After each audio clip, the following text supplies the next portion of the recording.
Hi, I'm William Stewart, co-founder of Telehouse. Welcome back to our verse-by-verse study on the book of 2 Corinthians. Sure glad you're here. We start chapter 9. We're in the middle of a section talking about the financial gift to the Jerusalem church, which was important because they were in poverty. And Paul, being devoted, I think, to these people and the church and their need, went across the Greek world where he had ministered, so it seems, at least those, and maybe beyond, we don't know, to raise a financial gift for them. I think to alleviate their poverty, but maybe to further the ministry as well. The Jerusalem church, of course, had significant value as the early leader of the Christian movement, though this had really already waned after the Jerusalem Council, but they were still important. So Paul emphasized in chapter 8 the encouragement that the Corinthians were in raising a gift out of their abundance, and he encouraged them to proceed.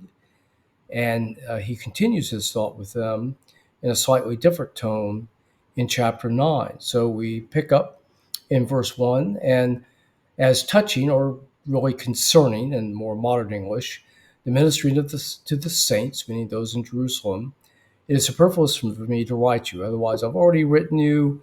I've sort of shown that you were an example to those in Macedonia and that you were giving generously. But he continues. For I know the forwardness of your mind to give this gift, in essence, for which I boasted of you to them in Macedonia, that Achaia, this was the northern portion of southern Greece, the Peloponnese Peninsula, where Corinth was located, was already a year ago. Your zeal have provoked many. Otherwise, the year that you've been raising this money has been an example and encouraged others also to give. Yet I have sent the brethren, lest our boasting of you should be in vain in this behalf, that as I said, that ye may be ready. So he sent his people to sort of help him out and make sure, sort of well said with political nuance here, thinking about the relationship. Lest aptly, if they in Macedonia come with me and find you unprepared, we that we say not should be ashamed in this same confident boasting. So he thinks it would be a discouragement to the Macedonians if they didn't have that money when they came. Therefore, I thought it necessary to exhort the brethren that they would go before unto you and make up beforehand your bounty, whereof ye had noticed before, that the same might be ready as a matter of bounty, not as covetousness, so that they would have their money prepared when they were ready to send it to Jerusalem. So the story continues here, and the change of tone that I mentioned before is towards the actual collection of the money. It's one thing for people to pledge money, but it's something else to actually get that money in hand. And he's being careful to send people to obtain it and sending and telling them in a very nice way that's what's happening. So again, we continue to learn lessons about handling ministry here in this section. First off, we realize that ministries are and people need to be giving to others, and either money or time and emotion to help those who are weak. So in their faith, emotionally or financially, as much as they can. Now, that also means those people to whom you're giving need to be responsive and have a responsibility to do what they need to change as needed or help themselves. Paul, again, as we've talked about, had a very difficult relationship with the Corinthians, and he sent them the first letter, and we have a video series on 1 Corinthians that I invite you to look at this.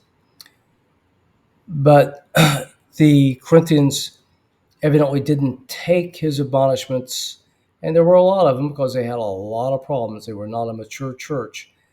Well, and pushed back. Paul here in this letter has been defending his authority and saying that it is true, and yet doing it in a very loving way with the Corinthians. And this theme continues throughout the book. So he continues in his love and earnestness for them. Now, having said that, part of the reason, and a major part of the reason of this letter, may be for those funds for Jerusalem. So one of the reasons for continuing that relationship might be for the sake of those leaders and people in Jerusalem who are suffering. We don't know about that, just speculation. But it's still obvious that Paul really wants these Corinthian believers to be mature and be obedient and to listen to him. Again, he spends a lot of time on this relationship.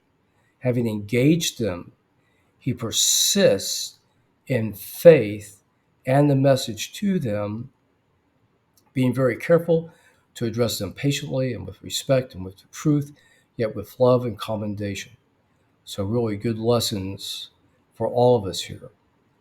On the other hand, being a good leader, he delegates some of that responsibility. With a difficult relationship, one spreads that relationship out to others. And he brought in the brother, and he brings in Titus to help him.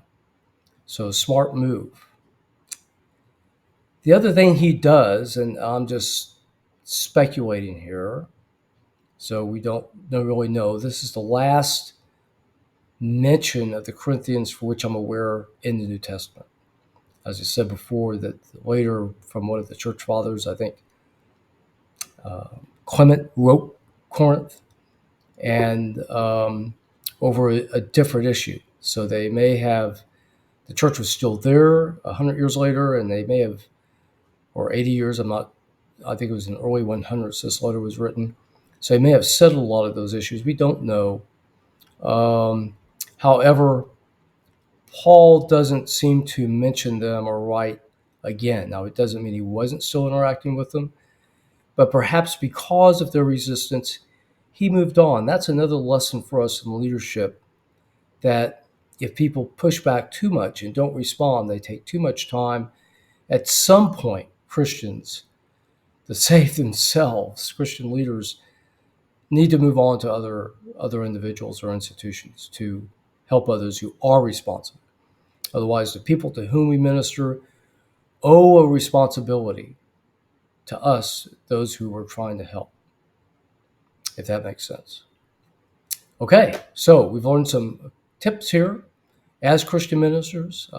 Be persistent, be patient, be devoted, stick to God's word, give the time and energy to carefully handle these relationships. However, get other people involved with difficult people, and move on if you have to, if they aren't responsible. All right, thank you for joining me today. We'll continue the theme of giving next time. That wraps up at the end of chapter 9. Thank you for joining me. I hope these videos are helpful, and I'll look forward to seeing you on the next episode.